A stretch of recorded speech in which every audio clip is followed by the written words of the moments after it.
നിമിഷം അതിന്റെ വേഗം ഇങ്ങനെ കൂടിക്കൊണ്ടിരിക്കുകയാണ്. തത്സമയ ദൃശ്യങ്ങളാണ് പ്രേക്ഷകർ കണ്ടുകൊണ്ടിരിക്കുന്നത്. അതിന്റെ ഇഗ്നീഷൻ സ്റ്റേജ് മുതൽ അങ്ങോട്ടേക്കുള്ള ലിഫ്റ്റ് ഓഫിൽ ശേഷമുള്ള ഓരോ നിമിഷങ്ങളും ഇപ്പോൾ ഏതാണ്ട് 96-97 കിലോമീറ്റർ. ഞാൻ ഈ പറയുന്ന വേഗത്തിൽ തന്നെ ഈ ഓരോ വാക്കിനും അക്ഷരത്തിനും അനുസരിച്ച് ഇപ്പോൾ 100 കിലോമീറ്റർ പിന്നിട്ടിരിക്കുന്നു. അതിൻ്റെ ഓൾട്ടിറ്റ്യൂഡ് സ്പീഡ് ഏതാണ്ട് 4000-ന് അടുത്ത് 3600-4000 റേഞ്ചിൽ അങ്ങനെ കുതിച്ചുകൊണ്ടിരിക്കുകയാണ്. നാളെ വൈകുന്നേരത്തോടുകൂടി 4:30 അന്താരാഷ്ട്ര സ്പേസ് സ്റ്റേഷനിലേക്ക് ISS-ലേക്ക് ബഹിരാകാശ നിലയത്തിലേക്ക് ഈ പേടകം ഡോക്ക് ചെയ്യാനാണ് പ്രതീക്ഷിക്കപ്പെടുന്നത്. ആ ഡോക്കിങ്ങിൻ്റെയും ഇപ്പോഴത്തെ ഈ ലിഫ്റ്റ് ഓഫിൻ്റെയും ഈ കുതിപ്പിൻ്റെയും അതിനുശേഷം അന്താരാഷ്ട്ര ബഹിരാകാശ നിലയവുമായിട്ട് ഈ പേടകത്തെ പേടകത്തെ ക്രൂ ഡ്രാഗണിനെ ബന്ധിപ്പിക്കുന്നതിൻ്റെയും ചുമതലക്കാരൻ കൂടിയാണ് ശുഭാംശു ശുക്ല. ഇന്ത്യയുടെ അഭിമാനമാണ്. 4 പതിറ്റാണ്ടിന് ശേഷം ബഹിരാകാശത്തേക്ക് ഒരു ഇന്ത്യക്കാരൻ പോകുന്നു. അതും അന്താരാഷ്ട്ര ബഹിരാകാശ നിലയത്തിലേക്ക് കാലെടുത്തു വെക്കുന്ന ആദ്യ ഇന്ത്യക്കാരനാകാൻ പോവുകയാണ് ശുഭാംശു ശുക്ല. ഇന്ത്യയുടെ അഭിമാനമാണ്. ഇന്ത്യയിലെ യുവാക്കൾക്ക്, ഇനി ശാസ്ത്ര കുതികൾക്ക് ഒപ്പം ബഹിരാകാശ യാത്ര ആഗ്രഹിക്കുന്നവർക്കൊക്കെ, അത് സ്വപ്നം കാണുന്നവർക്കൊക്കെയും പ്രതീക്ഷ നൽകുന്ന, അവർക്കൊക്കെയും ആവേശകരമാകുന്ന ഒരു യാത്രയാണിത്. നമുക്ക് ഇതിലെ ഓരോരോ ഘട്ടങ്ങൾ ഇനി നമുക്ക് പറയാം. 57 സെക്കൻഡ് കഴിയുമ്പോൾ ഇതിലെ സുപ്രധാനമായ ഒരു ഘട്ടത്തിലേക്ക് ഈ സഞ്ചാരം കടക്കും. അത് മാക്സ് ക്യൂ എന്ന ഫേസ് ആണ്. ആ ഫേസ് കടന്നു കഴിഞ്ഞാൽ 57 സെക്കൻഡ് കഴിഞ്ഞ് ആ ഫേസ് കടന്നു കഴിഞ്ഞിരിക്കുന്നു. 60 സെക്കൻഡ് കഴിയുമ്പോൾ ശബ്ദത്തിന്റെ വേഗതയെ മറികടക്കുന്ന വേഗതയിലേക്ക് റോക്കറ്റ് മാറും. അത് കഴിഞ്ഞ് നേരെ ചെല്ലുന്നത് ഗുരുത്വാകർഷണം തീവ്രമായി അനുഭവപ്പെടുന്ന ഭൂമിയുടെ ഭ്രമണപഥം ഏറ്റവും താഴ്ന്നു കിടക്കുന്ന ദ ലോ എർത്ത് ഓർബിറ്റ് എന്ന് പറയുന്ന ലിയോയിലേക്കാണ് പിന്നീട് കടക്കാൻ പോകുന്നത്. 150 സെക്കൻഡുകൾ പിന്നിടുമ്പോൾ അതിന്റെ ആദ്യ സ്റ്റേജ് കഴിയുന്നു. അത് ഡിറ്റാച്ച് ചെയ്ത് മറുഭാഗം ഭൂമിയിലേക്ക് പതിക്കുന്നു. അതിനുശേഷമാണ് രണ്ടാം ഘട്ടത്തിലേക്കുള്ള പ്രൊപ്പൽഷൻ നടക്കുക. അതായത് ഡ്രാഗൺ ഭ്രമണപഥത്തിലേക്ക് നീങ്ങുന്നത് അവിടെ നിന്നാണ്. 10 മിനിറ്റ് പിന്നിടുമ്പോൾ ഡ്രാഗൺ എന്ന് പറയുന്ന ഈ ബഹിരാകാശ പേടകം, ദ ക്രൂ ഡ്രാഗൺ എന്ന് പറയുന്ന ഈ ബഹിരാകാശ പേടകം അത് വേർപെട്ട് സ്വന്തം നിലയ്ക്ക് അതിന്റെ ആവേഗം കൈവരിച്ചുകൊണ്ട് സ്വന്തം സഞ്ചാരപഥങ്ങൾ കണ്ടെത്തിയാണ് പിന്നീട് അത് മുന്നോട്ട് പോവുക.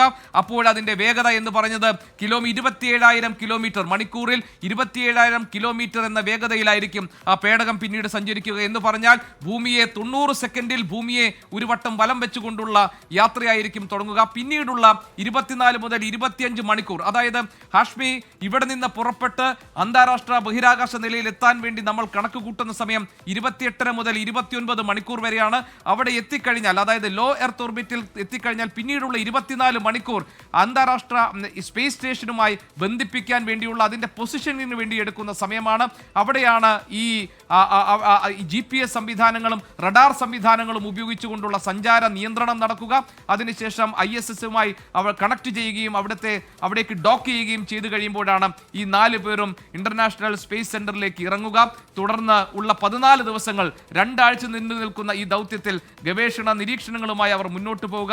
ISS-നെ കുറിച്ച് നമുക്ക് പറയാൻ കഴിയുക, അവിടെ ഭൂമിയിൽ നിന്ന് 430 കിലോമീറ്റർ ഉയരത്തിൽ പരിക്രമണം ചെയ്യുന്നു ISS. അതായത് ദിവസവും 16 ഭ്രമണപഥങ്ങൾ പൂർത്തിയാക്കുന്നു ഇന്റർനാഷണൽ സ്പേസ് സ്റ്റേഷൻ.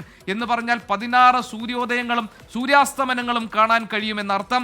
ISS ഓരോ 90 മിനിറ്റിലും ഭൂമിയെ സെക്കൻഡിൽ 8 കിലോമീറ്റർ വേഗതയിലാണ് ഇന്റർനാഷണൽ സ്പേസ് സ്റ്റേഷൻ അഥവാ അന്താരാഷ്ട്ര ബഹിരാകാശ നിലയം സഞ്ചരിക്കുക.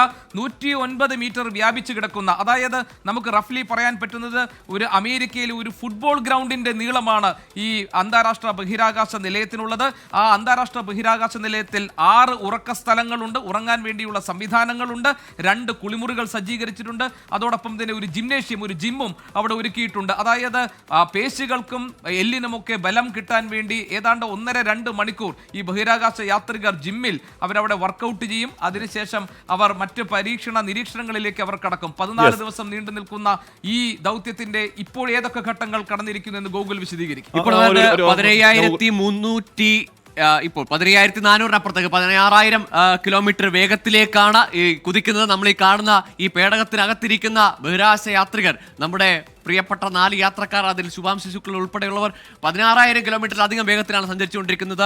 ഓൾട്ടിറ്റ്യൂഡ് 199 കിലോമീറ്റർ അവർ രണ്ടാം ഘട്ടത്തിൽ പിന്നിട്ട് കഴിഞ്ഞിരിക്കുന്നു. ഇപ്പോൾ ലാൻഡിംഗ് ബേൺ എന്ന ഒരു ഘട്ടം കൂടി കടക്കാൻ പോവുകയാണ്. അതിന് മുമ്പ് എൻട്രി ബേൺ എന്നൊരു ഘട്ടം ഉണ്ടായിരുന്നു. ആ ഘട്ടത്തിൽ ചെറുതായി ഇതിന്റെ വേഗം ഒന്ന് കുറയ്ക്കുമായിരുന്നു, കാരണം മർദ്ദം മൂലമുള്ള പ്രശ്നങ്ങൾ ഒഴിവാക്കാൻ വേണ്ടി. ഇനി ലാൻഡിംഗ് ബേൺ എന്ന ഘട്ടത്തിലേക്കാണ് ഇപ്പോൾ കടന്നിരിക്കുന്നത്.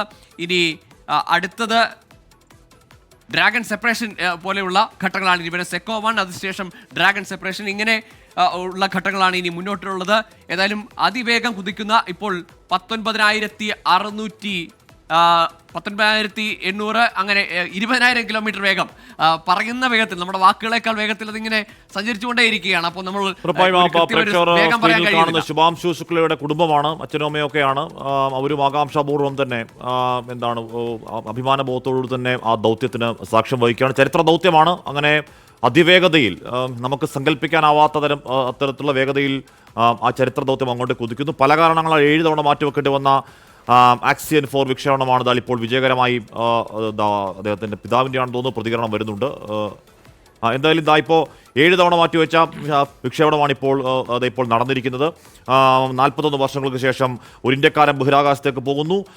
അങ്ങോട്ടേക്ക് പോകുന്ന ഈ ഗവേഷണത്തിന് വലിയ പ്രസക്തിയുണ്ട്. വലിയ വിവരങ്ങളിലേക്ക് വെളിച്ചം വീശാൻ കഴിയുന്ന ഗവേഷണമാണ് നടക്കാൻ പോകുന്നു. അങ്ങനെ ഒരുപാട് പ്രത്യേകതകൾ ഈ ദൗത്യത്തിലുണ്ട് എന്ന് നിസ്സംശയം പറയുകയും ചെയ്യാം.